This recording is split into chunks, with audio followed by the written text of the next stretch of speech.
Hallo Leute, schön, dass ihr wieder mit dabei seid. In dem zweiten Teil unseres Jailbreak-Spezial werden wir uns heute mit dem Rootful Jailbreak mit Checkmate beschäftigen. Wir klären die Frage, was der Unterschied zum Rootless Jailbreak ist. Für alle, die das vorhergehende Video noch nicht gesehen habt, hier ist nochmal der Link dazu. Ist sehr zu empfehlen, das als erstes anzuschauen, und wir klären die Frage, warum es aktuell für aktuelle Geräte keine Jailbreaks mehr gibt. Was sind da die Hintergründe? Ich kläre euch da auf. Seid gespannt, gleich nach dem Intro geht's wie immer los. Ich schwenke die Kamera, fange jeden Blick ein. In der Cyberwelt, da muss das Wissen richtig sein. Haufen Bits und Bytes, das verarbeiten wir jeden Tag. Sichere die Daten, ne Gefahr, die ist kein Spaß. Hier geht's um Technik, immer up to date. Foto, Videos, Kameras, früh bis spät. Filme wie ein Pro mit der Cam in der Hand. Hier bist du richtig, wo meine Leidenschaft entbrannt. Mach die Augen auf, hier wird seine Story erzählt. In der digitalen Welt, wo Sicherheit gewählt. Foto, Video, ne Seed, das ist unser Spiel, das uns zusammen entdecken, das digitale Gefühl. Ja, ich habe es bereits in der Einleitung angekündigt. Wir starten sofort mit dem Rootful Jailbreak. Ja, nachdem wir jetzt gesehen haben, wie mir ein Rootless Jailbreak installiert und Rootless Jailbreak wieder deinstalliert, möchte ich auch noch zeigen, wie mir ein Rootful Jailbreak installiert. Wenn wir die Palarain-Funktion starten, hatten wir ja schon gesehen, dass er uns hier fragt, ob wir das Ganze Rootless oder Rootful starten wollen. Was uns jetzt hier das Tool nicht sagt, ist, dass wir nicht einfach das Ganze mit -f starten können, sondern dass wir zunächst ein Fake-Dateisystem aufbauen müssen. Das Fake-Dateisystem ist dazu notwendig, da ich euch ja schon gesagt habe, dass wir beim Rootless Jailbreak nur auf das Betriebssystemverzeichnis lesend zugreifen können. Mittels Rootful Jailbreak wird eine Kopie von dem lesenden Betriebssystemverzeichnis erstellt, was dann durch den Jailbreak auch schreibend eingebunden wird. Das bedeutet natürlich, dass wir eine Kopie von dem Root-Filesystem erstellen müssen. Dazu gibt es noch ein paar Hinweise, die dabei zu beachten sind.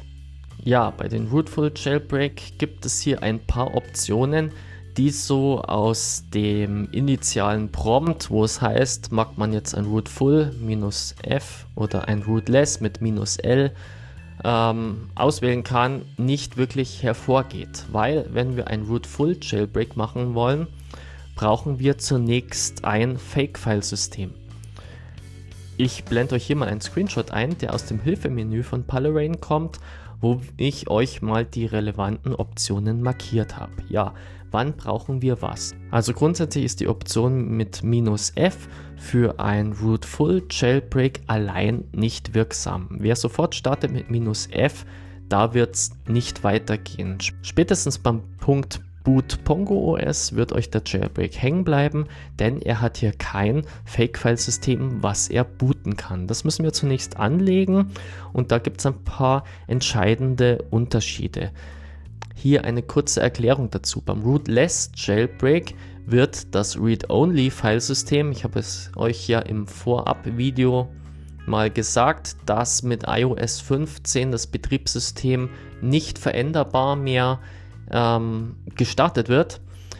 In dem Fall wird beim Rootless werden nur bestimmte Betriebssystemfunktionen in den User-Bereich umgebogen und von dort geladen, aber grundsätzlich bleibt das Betriebssystem relativ unverändert, obwohl wir Root-Rechte haben. Das führt zu einem relativ stabilen Jailbreak, und das ist auch eigentlich die empfohlene Variante.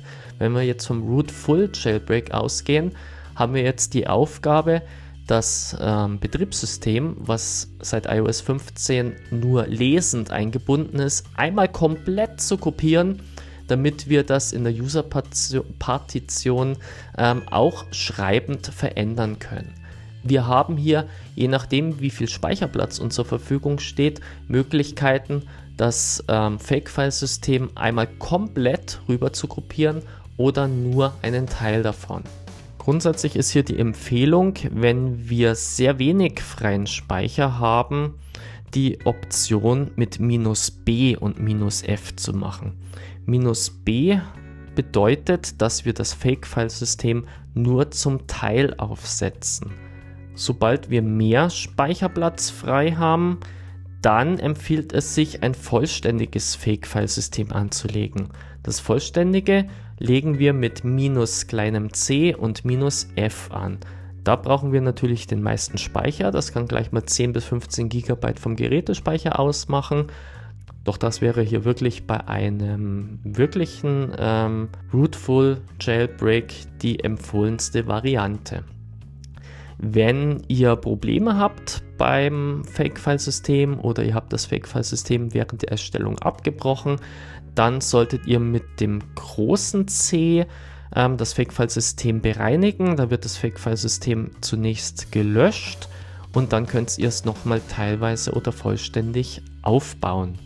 An unserer Stelle, wir haben ein iOS-Gerät mit ausreichend Speicher, nutzen wir die Funktion, um das komplette Fake-File-System herzustellen. Das heißt, wir machen an der Stelle den Start mit Pallarain. Wir sagen, wir machen ein Rootful und wir müssen erstmal das Fake-File-System aufsetzen. Das mache ich mit dem -c. Ich bestätige das Ganze jetzt und er versetzt unser Gerät jetzt wieder in den Recovery Mode. So, das Gerät ist im Recovery Mode. Ich tue diese Hinweismeldung wieder weg. Und wir sind bereit. Ich drücke Enter und er möchte wieder, dass wir unsere Tastenkombination drücken. Ich lasse den Power-Button wieder los. Und wenn alles funktioniert, sollte er in den DFÜ-Modus wechseln. So, ich lasse es jetzt los.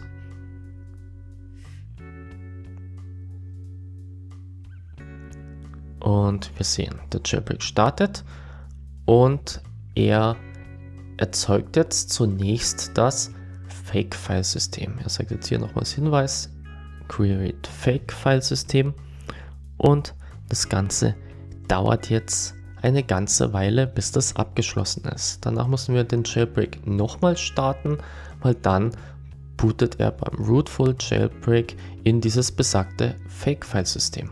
Ja, an dieser Stelle muss ich euch wirklich um Geduld bitten, weil die Erstellung vom Fake-File-System kann sehr, sehr lange dauern. Was ist sehr lange? 5 bis 10 Minuten sind da keine Seltenheit. Es schaut so aus, als ob das Gerät eingefroren ist, der Jailbreak nicht mehr voranschreitet, aber die Erstellung vom Fake-File-System dauert nun mal seine Zeit. Bitte wartet hier das tatsächlich ab. Nachdem das Fake-File-System angelegt ist, startet das Gerät neu und ihr könnt den zweiten Teil vom Jailbreak starten. So, es hat jetzt ungefähr 5 Minuten gedauert und das Gerät hat neu gestartet und steht jetzt wieder im Recovery Mode. Nachdem wir jetzt das Fake-File-System abschließend angelegt haben, können wir jetzt das Ganze nochmal ohne die C-Option für die Erstellung starten, wo er jetzt das durch den Schritt davor erstellte Root-File-System bootet. Ich drücke Enter. Hoppala, ich war zu schnell. Jetzt Enter drücken. Tastenkombination. Ich lasse das Ganze wieder los. Und wir warten, bis das Ganze losläuft. So.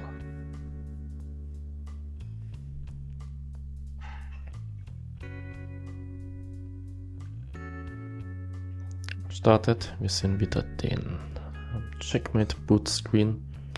Und er sollte jetzt an der Stelle in das Rootful Dateisystem starten. Wir sehen wieder Splash Screen. Das Ganze hat funktioniert und wenn er hochgefahren ist, haben wir jetzt einen erfolgreichen Rootful Jailbreak installiert. Wir warten noch kurz, bis er hochgefahren ist. Ich gebe wieder meinen Passcode ein und wir sehen, dass die Pallarain App wieder da ist. Ja, nachdem wir hier den Rootful Jailbreak jetzt durchgeführt haben und er erfolgreich läuft, möchten wir nochmal ganz kurz schauen, was hier der Paketmanager für Möglichkeiten bietet. Aber ich möchte hier nur ganz kurz drauf eingehen, weil das würde hier einfach den Rahmen sprengen. Paketmanager und Funktionen vom Jailbreak erklären. Das wäre eigentlich ein Thema für nochmal ein komplett eigenes Video und deswegen möchte ich das Ganze hier nur ganz kurz anreißen. Schauen wir da mal rein. Ja, an der Stelle läuft es jetzt eigentlich genau gleich ab. Ich gehe in den Palarin Loader, sage wieder, was möchte ich als Paketmanager installieren. In dem Fall nehmen wir wieder Sileo. Er lädt dann entsprechend die Abhängigkeiten runter. Er fragt uns jetzt wieder nach dem Root-Passwort. So, Root-Passwort gesetzt. Und er geht weiter und installiert dann den Paketmanager. Erkenntnis aus dem zwischenzeitlichen Entfernen: Paketmanager ist da, aber nachdem wir ihn optisch deinstalliert hatten, ist er nur im App-Switcher wieder gelandet. Nicht im App-Switcher, in der App-Mediathek. Und er ist installiert. Ja, Sileo möchte. Das lehnen wir ab. Und wir sind wieder hier ganz dabei, können wir die Quellen und die Pakete installieren. Also Jailbreak Rootful ist erfolgt. Ja, nachdem wir jetzt den Rootful Jailbreak und den Paketmanager behandelt haben, stellt sich jetzt die Frage, warum gibt es eigentlich für aktuelle iOS-Geräte keine Jailbreaks? In den Release Notes von den verschiedenen iOS-Updates und Bugfixes lesen wir auch immer wieder, dass hier schwerwiegende Sicherheitslücken teilweise mit der Möglichkeit eines Root-Zugriffes gefixt worden sind. Jetzt könnte man natürlich sagen, ja, Sicherheitslücken, die einen Root-Zugriff ermöglichen, sind ja die ideale Voraussetzung für ein Jailbreak. Das stimmt auch. Bloß allein mit einer Sicherheitslücke, die Root-Rechte ermöglicht, kann ich noch keinen vollwertigen Jailbreak einfach so hier aus dem Handgelenk rausschütteln. Es sind noch viele Abhängigkeiten hier zu berücksichtigen, verschiedene Schutzmechanismen vom Betriebssystem noch auszutricksen, sodass eine Entwicklung eines wirklich guten und stabilen, funktionsfähigen Jailbreaks für ein aktuelles Gerät sehr viel Arbeit, Zeit und somit auch sehr viel Geld kostet. Beim Thema Geld greift jetzt Apple rein. Apple bietet ein sehr attraktives Bug-Bounty-Programm, was für schwerwiegende Fehler richtig gut Geld zahlt. Aus diesem Grund tendieren immer mehr Sicherheitsforscher dazu, Sicherheitslücken konsequent an Apple zu melden, die Bug-Bounty zu kassieren und Apple kann somit relativ zeitnah schwere Sicherheitslücken beheben. Deswegen merken wir auch immer laufend permanent kleine Updates bei Apple, weil die sehr schnell und konsequent diese Sicherheitslücken schließen. Das bedeutet im Umkehrschluss, dass natürlich aufgrund dem schnellen Fixen von Sicherheitslücken die Möglichkeit zum Ausnutzen aktiver Jailbreaks sehr stark eingeschränkt wird. Es ist immer eine zeitliche Komponente, gerade in Jailbreak-Communities wird immer abgeraten davon, das Gerät abzudaten, damit wir uns hier schützen, dass relevante Sicherheitslücken durchs Betriebssystem gefixt werden. Apple hat hier auch die Möglichkeit, Downgrades zu verhindern, sehr effektiv, indem alte Betriebssystemvarianten nicht mehr signiert werden. Das heißt, ich kann einfach ältere Betriebssystemvarianten nicht mehr installieren.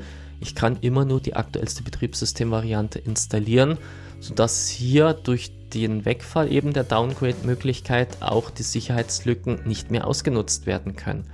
Ja, unterm Strich macht das alles ziemlich schwierig. Wie gesagt, das ist eine Sache der Entwicklung, der Zeit, des Geldes, sodass hier eigentlich momentan sehr stark die Jailbreaks am Stagnieren sind. Beziehungsweise, was heißt stagnieren? Es gibt keine. Wenn wir hier von Checkmate mal absehen, haben wir gerade bei den neuen Geräten keinen relevanten Jailbreak mehr. Ich habe euch auch schon mal gewarnt in einem Video vor vielen Fake-Jailbreaks, die hier im Umlauf sind. Ich verlinke euch auch hier nochmal das Video herein. Passt da bitte auf. Definitiv für neue Geräte gibt es keine Jailbreaks. Stand heute. Ja, ich hoffe, euch hat das Video gefallen. Es konnte euch interessante Einblicke gewähren. Wenn es euch gefallen hat, gerne Daumen nach oben lassen, Kanal abonnieren und die Glocke nicht vergessen. Dann werdet ihr auch benachrichtigt, wenn neue Videos zu interessanten Themen aus der IT-Sicherheit von mir veröffentlicht werden. In diesem Sinne freut es mich, wenn ihr auch wieder nächstes Mal einschaltet. In dem Sinne, macht es gut, euer Reik.